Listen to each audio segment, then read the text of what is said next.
اس वक्त महंगाई ने लोगों की चीखें निकाल दी हैं। 45% पर अफरात ज़र 45% को छू रहा है।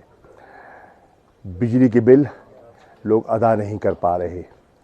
दुनिया में तेल की कीमत कम हुई और हमारी वफाकी हुकूमत ने 6 रुपये फ़ी लीटर पेट्रोल की कीमत बढ़ा दी। 244 रुपये लीटर पर डीज़ल खरीद कर ज़राअत करना नामुमकिन हो गया है।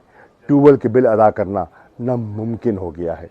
मैं समझता हूँ कि वक्त आ गया है इस महंगाई के ख़िलाफ़ जो मुतासरीन हैं, जो तनख्वाहदार तबका है, जो हमारी मुख्तलिफ यूनियंस हैं, उन्हें अपनी आवाज़ उठानी होगी।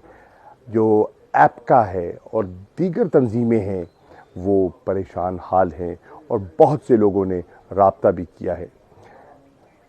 सितम ज़रीफ़ी ये है कि वफाकी हुकूमत जो उनका बुनियादी काम है लोगों के मसाइल पर तवज्जो देना, उस पर उनकी तवज्जो नहीं है और उनकी तवज्जो है इमरान खान पर दहशत गर्दी के FIR कटवाना। जुल्म खुदा का, ये इंसाफ है, ये इंसानियत है। और किस चीज़ पर FIR कटवाना? कि खान कह रहा है कि इन हजरात को कानून के दायरे में लाकर कार्रवाई की जाए। क्या कोई फ़र्द या कोई इदारा कानून से बालातर है? हरगिज़ नहीं है। और आज लोगों को ये सोचना है। मेरी गुजारिश होगी तमाम साथियों से, महंगाई नंबर 1 इशू है।